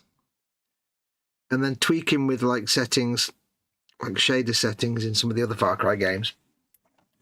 You know, tweaking with things like ambient occlusion and stuff, which is if you don't know, ambient occlusion is what kind of it makes things look like they have a solid position in space. It adds little shadows and things under stuff. Like if you see a barrel on a floor surface and there's no shadows around it or under it. I don't mean like shadows that are cast, I just mean like if it doesn't go a little bit dark around the back of it or in a corner, it just looks like, it doesn't look like it's in the world. That's ambient occlusion. And Far Cry 3 had the worst ambient occlusion on console. Had I think it was screen space ambient occlusion, which was absolutely terrible. It was so bad. Everything had like it was like an edge glow in Photoshop, but the reverse, it was black. Everything had this black halo around it. And so fiddling with ambient occlusion in these games, it's a bit like putting a wash on something. And you get the shading around the object and these wires and things. When you're painting a model and you start to get the depth because you've added like washes or shades, or just because in this case I'm painting these wires but I can't quite get to the bottom and you've got the dark original black primer showing and it's going to blend it away. It looks like ambient occlusion. It's great. And I'm starting to see that now. I can't look at things now and not see video game effects, visual effects. And it's quite interesting because it gets me to look at things in a different way. It gets me to look at when I'm painting stuff. Because I look at things in games and think, how would I paint that? Like playing Borderlands, the Borderlands games, is a prime example. Thinking to myself, if I was painting that, how would I paint that? Or looking at the weapons on the loading screens in Fallout 4. With some of the fantastic weathering effects they've got on the scruffy weapons and the way they paint, you can see the metallic specular highlights underneath the paint, and it's so nicely done. And it gets you to look at these things and think, oh yeah, that's interesting.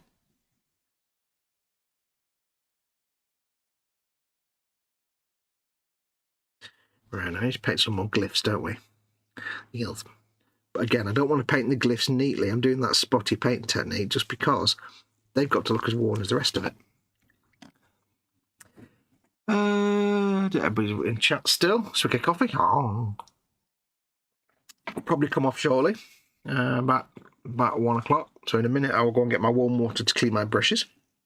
Because if I don't clean my brushes before I finish streaming, I'm never going to clean my brushes.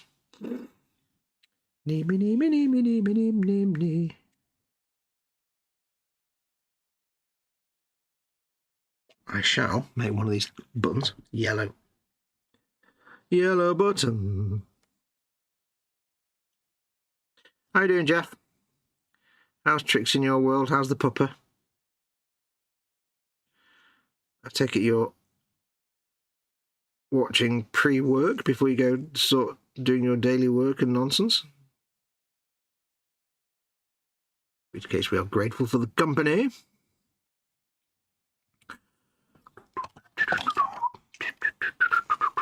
Any little glyphs that I want to paint yellow while I've got the yellow out.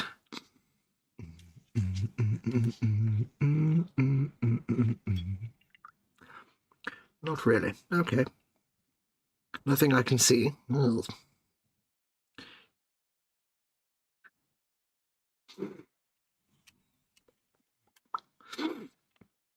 And I've just realised why there's little metal, there's like ducting. Like I said, it's probably metal ducting, but ducting going up to the guns. Of course, it's because it's controlled by the driver in here, so he has to press a trigger and it sends an electrical signal to the... I love the way in the Forge World kits especially, they kind of put that functional engineering in there. Because it's like, if he's got these twin heavy shooters, how's he going to fire them? Well, of course, he's either going to have a string he pulls or an electrical trigger, and there's this electrical ducting, which I might repaint as silver, actually. That makes it perfect sense. Jeff says, the painting is coming along great. Looks amazing on my monitor. Thank you. It's very dark, but that's just because this is dark and I've got the dark gloves on, so it's not actually that dark. Doggo's doing well, and yes, I'm watching while drinking my first cup of coffee before work time.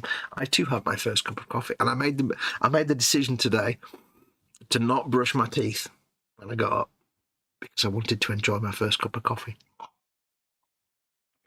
Because there's not enough time between getting up and getting ready for the show, and having a wash and brush my teeth and stuff, and then having that first cup of coffee. So if I get up and get washed and get ready and get the show going, that first cup of coffee is going to taste like garbage. I need to wipe my nose because I'm getting a bit sniffly. 1 second. Right, who is sending me emails? Discord. Ooh.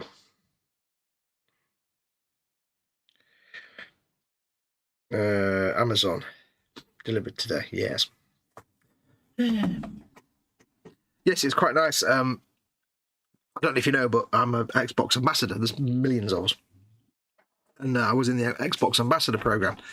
It had its own Discord and everything, and it was a great place in there. But they're shutting it down now at the middle of next month, the Xbox ambassador program. And it won't exist anymore. So a lot of the ambassadors have got together and basically built a new Discord. That's the unofficial Xbox Discord, ambassador Discord. And it's really nice, but I'm just getting messages from some of them. But yeah, both me and Fester were Xbox ambassadors. Basically, all you did was you applied to... I don't know why I picked that up. You applied to join it. And the entire point of being an ambassador was just to, when you were playing online with other people, you just help people out and be nice and thoughtful and promote the virtues of being not a tool on Xbox Live. And obviously give advice and help and stuff like that. It was a completely voluntary little thing. It was just a bit of fun. And I've been an ambassador for years. But yeah, it's coming to an end now. So I keep getting invites from former ambassadors who've set up their own Discord. All right, and Microsoft's got rid of us, so we'll just set our own Discord up. There you go, nice. If you look, you'll see there's a badge on my Xbox profile if you ever see it. That's going to change. I don't know what the new badge will be. It'll probably just say former ambassador or something like that. I don't know.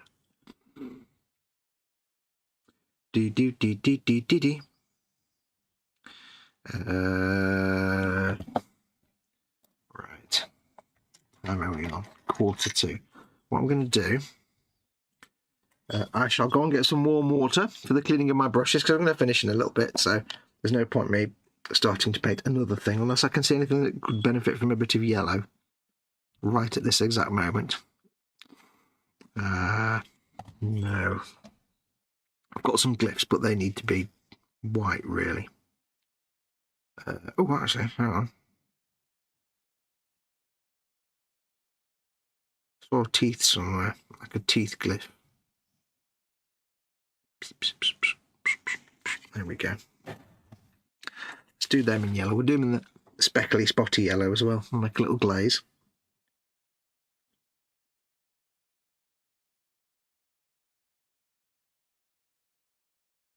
A bit of speckly. It's more like a very thin glaze, and then it'll be kind of patchy. But it just means that it looks like the paint's already worn away. If you look at an old car, especially in a car from the 80s, where if it's, say, red, and it's been sun bleached, and over time it's just faded to like pink, and it's got some bright spots where the sun never hit. So it's been parked in a driveway for years. So it's got some bright spots where like sun never hit. So they're still reasonably red, and the bits where it's always been bleached by the sun, they've gone pink. And that's what I'm trying to do with these I don't really know what to call it. It's like a glaze stippling, I guess, I suppose I could call it, maybe.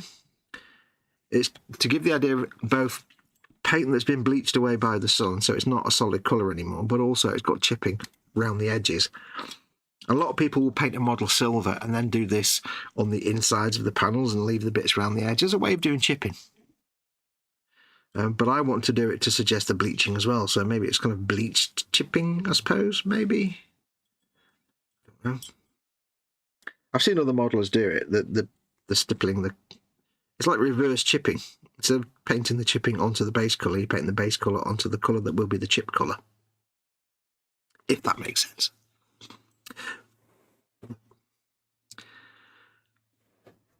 But it's the only way I could think to actually add colours to panels that fits with the dry brushed whatever the blue was that I did. I can't remember what blue this was now. Was it? It's one of the Space Wolves blues. Rust Grey, Fenrisian Grey, and Thunderhawk Blue, that was it. The 3 Space Wolf specials. Space Wolf special coming down the line. Yes, I'm an idiot and also old. But it just means I can build up the... I mean, you know you can't see it on camera, but it doesn't... I will zoom in and show you in a second. It just means I can build up this kind of chipped look, but with the glaze I can get some areas that are much brighter. And it's very quick because the paint dries almost instantly. So what I can do then is get some of the neat paint and just do little tiny chips of that in places to get it nice and bright. Nice and bright. Dave, nice and bright. Paint specialist. So then you get the sort of speckly shady bit where you've got the different thicknesses of the paint from the glaze,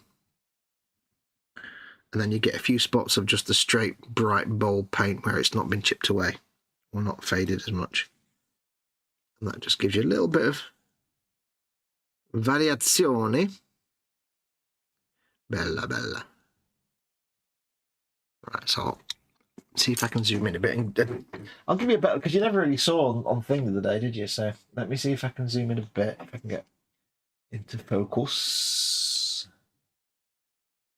So you hear the magic keyboard of happiness.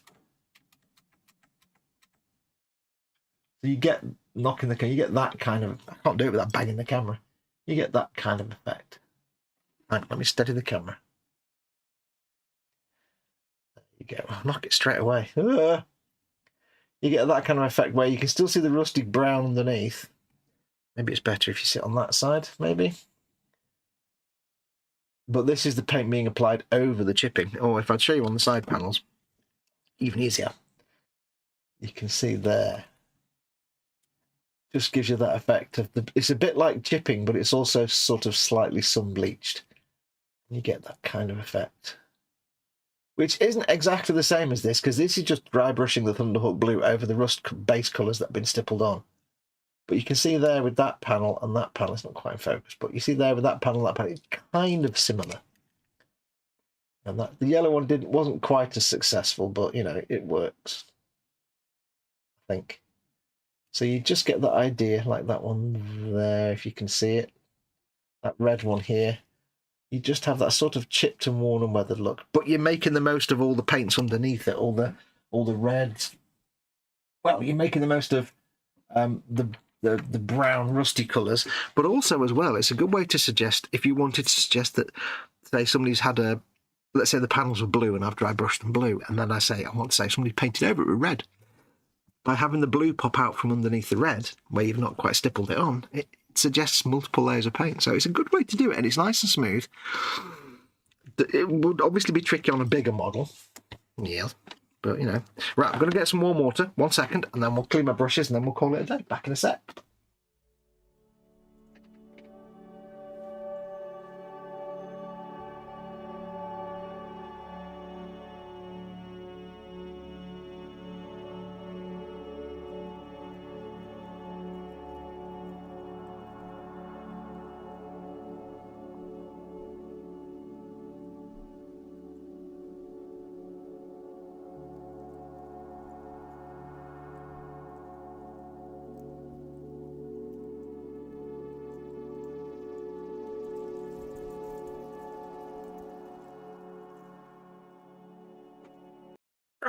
Yeah, let's keep these brushes are clean. So yeah, I'm quite happy with the way that's come out. I think it looks quite good. Is it perfect? Nah, of course it's not. It's me that's painted it. Not perfect at all. But it's effective, I think. It helps kind of... I'm pressing buttons on my iPad now. It gives it a kind of coherence that if I just painted that panel completely red, flat red, and then tried to chipping on top, it wouldn't fit because that's not how I painted the rest of it. So, what's your doggo called, Jeff? We never actually found that. I never actually asked that, did we? Is it? It looks like a Weimaraner. What is it? It's like a big, smooth, tall thing. Is it a Great Dane or a Weimaraner or something? What's he or she called? Francois Marion is in. Hey, Francois. Thank you for coming in. Welcome, welcome, welcome. Salute to you too. Did you play Elite Dangerous, Francois? Because that's an Elite Dangerous thing. I need to take my glove off, don't I, to clean this, really. Oh, well. Baby.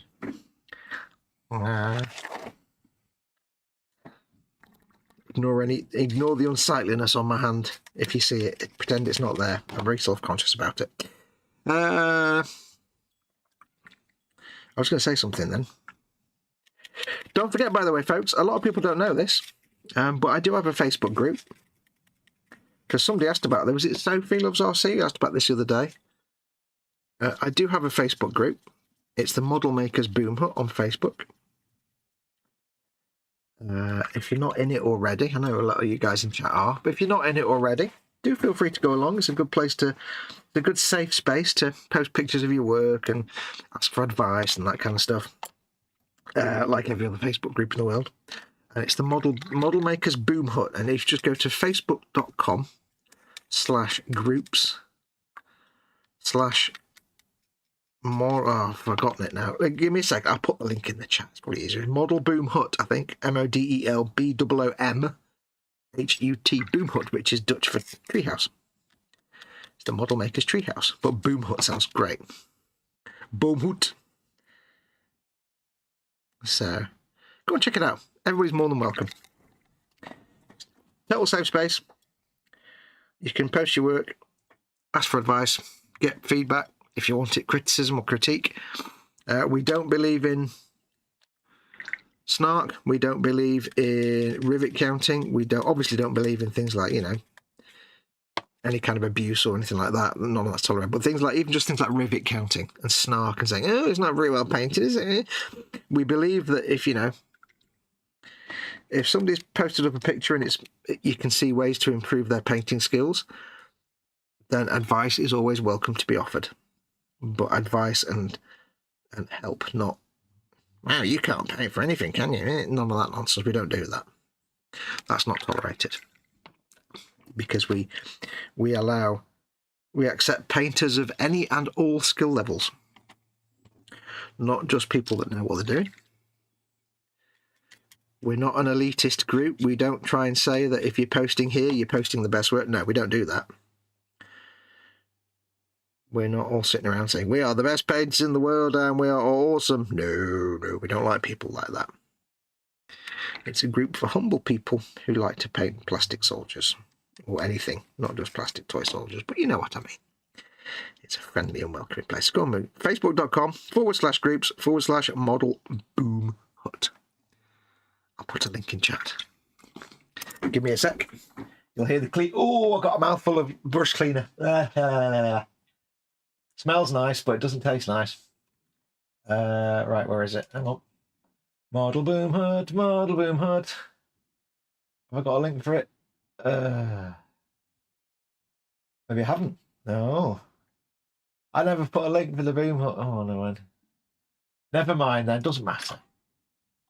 You'll find it. Model Boom Hut. No danger, whatever you called it. I did actual dangerous stuff for a living. I have zero interest in simulations. Elite Dangerous. Oh, cool. That's just because you did the little salute emoji, which is a big Elite Dangerous thing.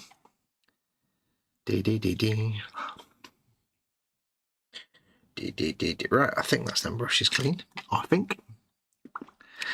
Yeah, I hadn't fully rinsed off that brush and I got a taste of the brush cleaner, which smells delicious but tastes not so great. Oh. Right, we've got about 5 minutes. Any questions or anything you want me to talk about for 5 minutes? Don't forget, of course, if you'd like to support this channel, you don't do so already, please do consider becoming a patron or a channel member. You can go to patreon.com/model... No, start, that's the wrong one. Patreon.com/gurufoxx, GURUFOXX. To become a patron, or you can click the join button under any of my content to become a channel member. All of those things would be lovely if you would do that. I need something to put my brushes in so I can let them dry. Never mind. I shall put them over there.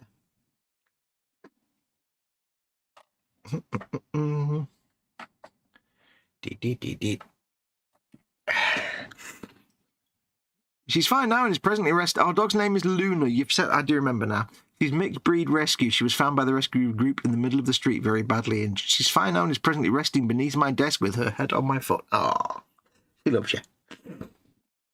Hello, Luna. Luna. Luna, Luna. I'm doing that in case she can hear me, but she probably can't.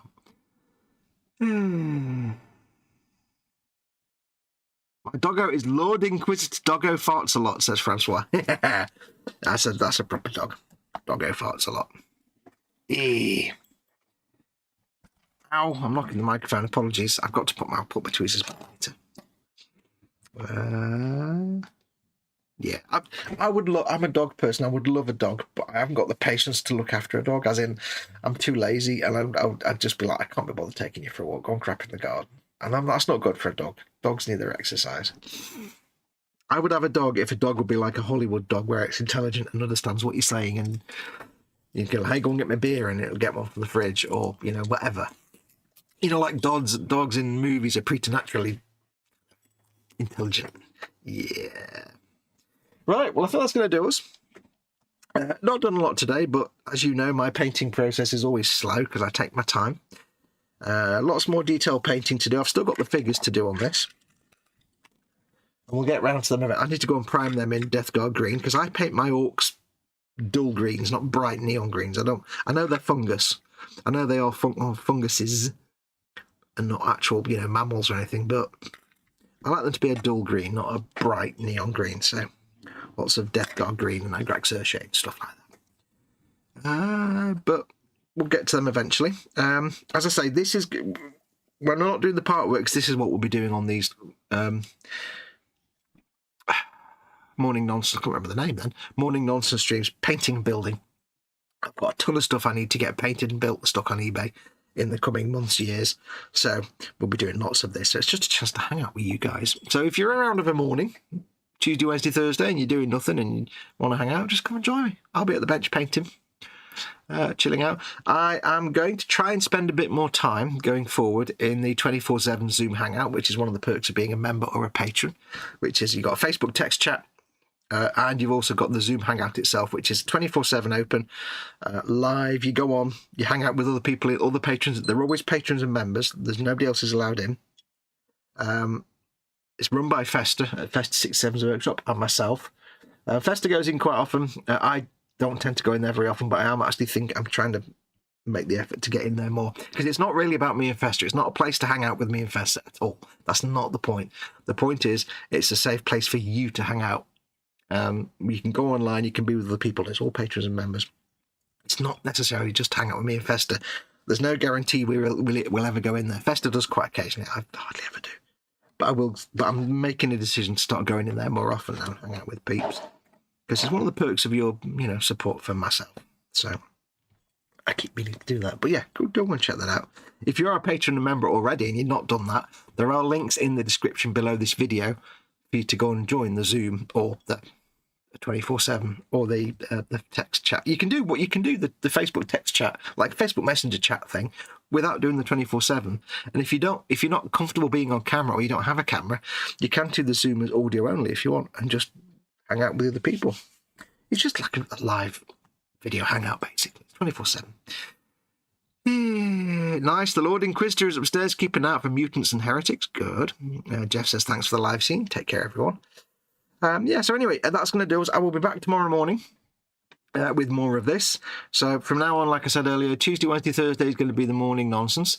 Friday, of course, will be Far Cry Friday. And from next Monday, assuming I get everything set up, it will be Mesolithic Monday with Far Cry Primal. So games, bench, games, and that'll be the rounded of the week there. But until then, I will say thank you very much for watching. Washing?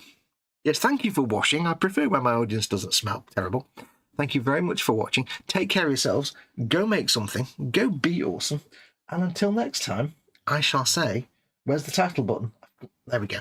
Until next time, I won't say that. I shall say until next time, take care of yourself. Adios, amoebas.